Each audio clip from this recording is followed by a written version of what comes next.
అందరికీ వందనాలు. మామూలుగా మనం ఏదైనా డాక్యుమెంటేషన్ చేసేటప్పుడు లేదా వీడియో తయారు చేసేటప్పుడు పోస్టర్స్ తయారు చేసేటప్పుడు ఇమేజెస్ అనేది చాలా అవసరం అవుతుంది. సో ఒక ఇమేజ్ని ఎక్కడి నుంచి తీసుకోవాలి, ఎలా తీసుకోవాలి, ఏది తీసుకుంటే కాపీరైట్ అవుతుంది, అదేవిధంగా ఆర్టిఫిషియల్ ఇంటెలిజెన్స్తో ఇప్పుడు ఇమేజెస్ ఎలా క్రియేట్ చేసుకోవాలి అనే అంశాలని ఈ వీడియోలో వివరిస్తాను. సో తప్పకుండా లాస్ట్ వరకు వీడియోని చూడండి, మీకు తప్పకుండా నచ్చుతుంది, అవసరం అవుతుంది కూడా. దీనిని ఇతరులకు షేర్ చేయండి, అలాగే ఒక లైక్ చేయండి, సబ్స్క్రైబ్ చేసుకోండి.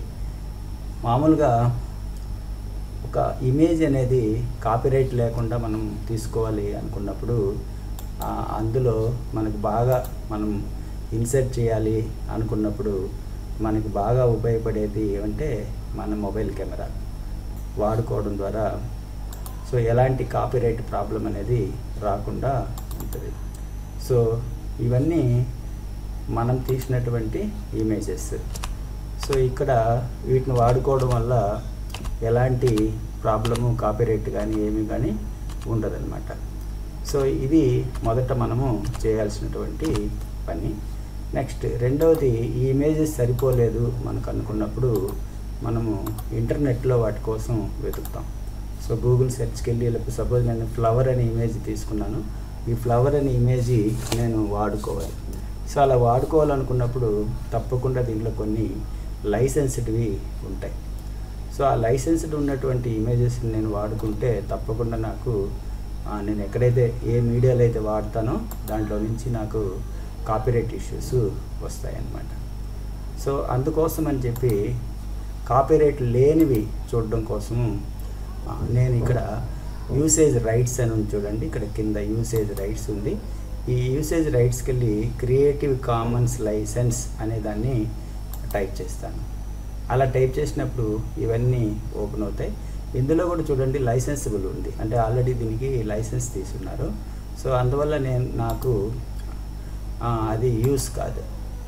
అదేలాగా ఇక్కడ హై స్టాక్ ఇమేజెస్ అని అలాంటి కొన్ని ఇమేజెస్ ఉంటాయి, ఆ ఇమేజెస్ని కూడా నేను వాడుకోలేను అనమాట. సో ఇలాంటి పరిస్థితుల్లో ఫ్రీ ఇమేజెస్ ఎక్కడ దొరుకుతాయి, వాటిని వాడుకుంటే మనకి కాపీరైట్ ఇష్యూస్ ఏమైనా వస్తాయా, ఇలాగ అనేక డౌట్స్ అనేటివి ఉంటాయి. పిక్సాబే, బే అంటే మనకు తెలుసు అగాధం, సముద్రం అన్నట్టుగా. సో ఇక్కడ కావాల్సినటువంటి క్రియేటివ్ ఇమేజెస్ లభిస్తాయి. సో ఇవన్నీ కూడా చాలా వరకు ఫ్రీ ఇమేజెస్. సో ఇక్కడ దొరికేటివి చాలా అరుదైనవి అని కూడా చెప్పచ్చు. సో ఇందులో రెండు రకాలు, మనము అప్లోడ్ చేయొచ్చు, దీంట్లో జాయిన్ అయ్యి అప్లోడ్ చేయొచ్చు, అంటే మన దగ్గర ఉన్నటువంటి ఇమేజెస్ని మనము అప్లోడ్ చేయవచ్చు, అలాగే మనము డౌన్లోడ్ చేసుకోవచ్చు. సో ఎగ్జాంపుల్కి నాకు ఇప్పుడు లెసన్ చెప్పడానికో దేనికో ఈ ఇమేజ్ నాకు కావాలి అనుకున్నప్పుడు ఈ ఇమేజ్ నేను ఇలాగ ఓపెన్ చేసుకొని, సో దానికి రిలేటెడ్గా ఉన్నటువంటి ఇమేజెస్ కూడా వస్తాయి. కాకపోతే ఈ ఇమేజెస్ నేను డౌన్లోడ్ చేయలేను. ఉదాహరణకి చూద్దాం, ఈ ఇమేజ్ నేను డౌన్లోడ్ చేయగలుగుతానంటే లేదు, ఎందుకంటే ఇది 345 రూపీస్ దీనికి అమౌంట్ నేను పే చేయాల్సి వస్తుంది, కాబట్టి నేను దాన్ని చేయలేను. అదే ఇప్పుడు ఈ ఇమేజ్ నేను డౌన్లోడ్ చేసుకోవచ్చు, ఇక్కడ డౌన్లోడ్ అని వచ్చేసింది.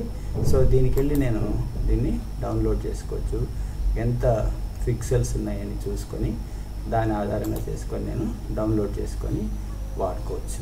ఇది క్రెడిట్స్ మాత్రం ఇవ్వమని అడుగుతుంది, మీకు వీలైతే డొనేషన్ ఇవ్వచ్చు. ఇది పిక్సాబే గురించి చాలా మంచి ఇమేజెస్ని ఇది ఇస్తుంది. పెక్సెల్స్ అనేది మరొకటి. సో ఈ పెక్సెల్స్లో కూడా మంచి ఫొటోస్ ఉంటాయి, మీరు ఇక్కడే చూసుకొని ఈ పక్కన మీరు డౌన్లోడ్ చేసుకోవచ్చు. సో దీంట్లో మీకు కావాల్సిన దాన్ని ఇక్కడ సెర్చ్ చేసుకోవచ్చు. వీడియోస్ కూడా దీంట్లో చిన్న వీడియోస్ మనకి లభిస్తాయి. సో ఎగ్జాంపుల్కి ఇక్కడ సెల్ లాంటిది ఉంది, సో దాన్ని మనం చూడొచ్చు. మొదట ఇలాగ చూడొచ్చు, 10 సెకండ్స్ వీడియో ఉంది. సో ఈ 10 సెకండ్స్ వీడియోని మనము డౌన్లోడ్ చేసేసుకోవచ్చు. సో ఇలాగా ఏ వీడియో కావాలన్నా మీరు చెక్ చేసుకొని మొదట ఫ్రీ డౌన్లోడ్, ఇది ఇక్కడ పైన ఇచ్చాడు, ఫ్రీ డౌన్లోడ్ చేసుకొని మనం దీన్ని వాడుకోవచ్చు. అయిన తర్వాత ఈ పిక్చర్ క్రియేషన్ అనేది చాలా ప్రాధాన్యతను సంతరించుకున్నది. సో అందులో భాగంగా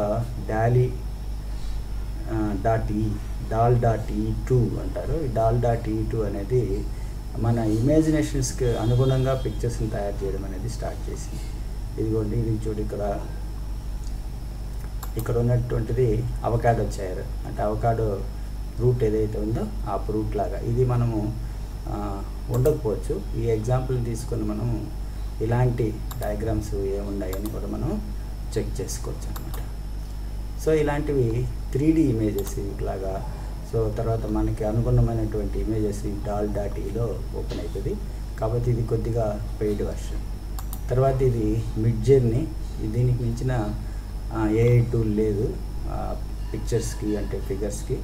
సో ఇవన్నీ కూడా మనకు కాపీ రైట్స్ ఉండవు, ఎందుకంటే అలాంటి బొమ్మ మనకి ఎక్కడ ఉండదు కాబట్టి దానికి కాపీ రైట్స్ ఉండదు. సో ఈ మిడ్జర్నీ అనేది చాలా మంచిది. ఇక్కడ చూడండి, మిడ్జర్నీ అనేది చాలా ఉంటుంది, మీరు కొంచెం డీప్గా వెళ్ళి సెర్చ్ చేయొచ్చు.